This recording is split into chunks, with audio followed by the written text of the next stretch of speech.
Hey guys, and welcome to Car Guy 1999 Reviews. Today, thanks to Infinity of Nashville, we have our 2023 Ford Edge ST. 2.7 liter twin turbo V6 pushing out 335 horsepower. This is the performance version of the Ford Edge. Absolutely gorgeous spec, black on black. I do love the white contrast stitching in the ST.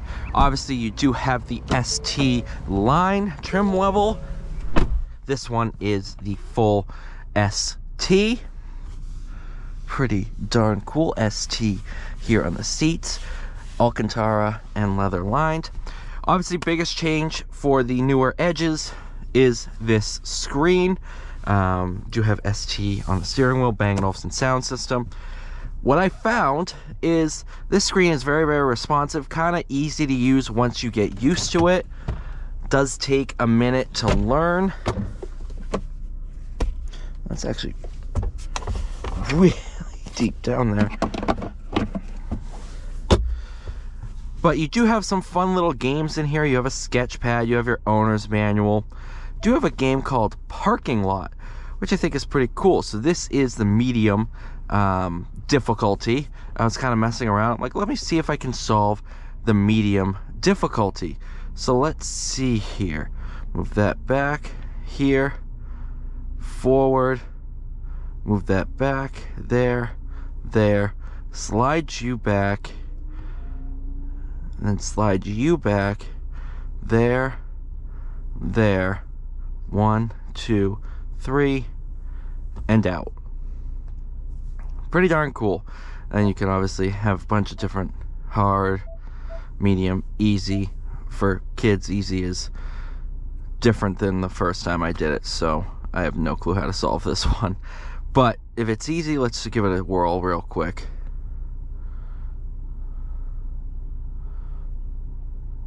I messed that up. Right? Yeah, so let me see here. Then should be able to, hold on, clear everything. All right, there. Yeah, I really messed that one up. I still think I messed it up.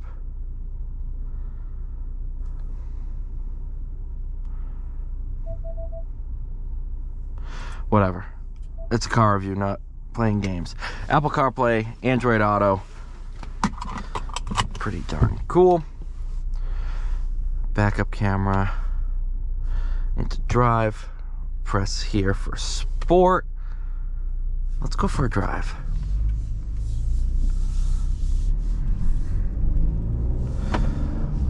But I kind of used that to demonstrate how quick and responsive the touchscreen is, because sometimes it's tough to see that. But playing the games and stuff like that, seeing how quick things can move, and seeing how intuitive kind of having the screen here is. You do have controls on the main wheel here to kind of control your volume and stuff like that.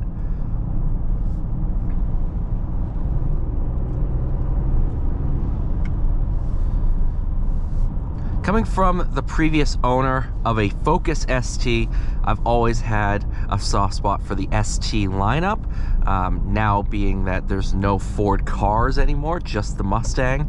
Ironically, they didn't call the EcoBoost the Mustang ST. I was kind of thinking like the EcoBoost high performance package could have been like a Mustang ST. And then you had the GT. That would have made way more sense, but they didn't do it that way.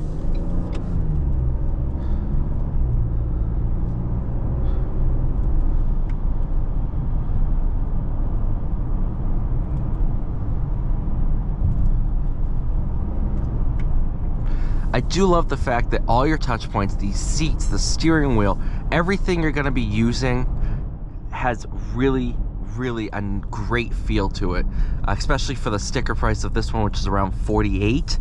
That's not what we're asking for it, and this one only has 900 miles on it.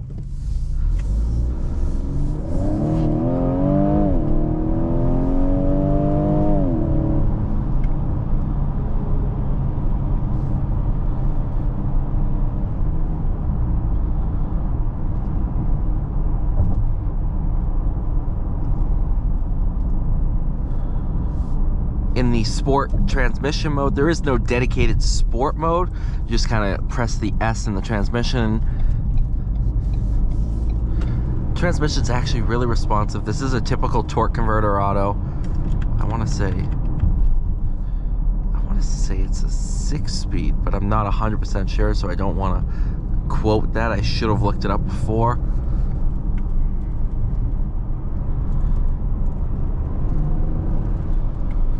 Lots of torque down low, although when you do start to really push the car, upper RPMs are still tons of power. It's a really, really playful chassis. Kind of a cheaper Porsche Macan feel to it. Obviously, Macan's going to have a little bit nicer fit and finish of everything, but for a sticker price, you're pretty darn close to half the price for a similarly equipped Macan.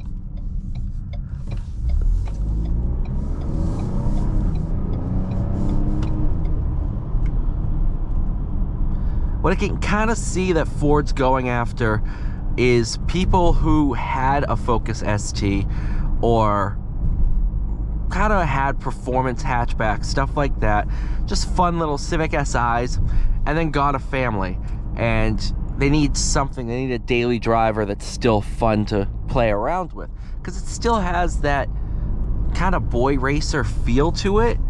It still kind of feels like a little performance car. That's a nice place to park. While also feeling a little bit sophisticated, where if you just kind of cruise, it's extremely comfortable, but you still always feel like you're in something pretty special. And that's what I think I loved about the Focus ST, was that car just always felt a little playful.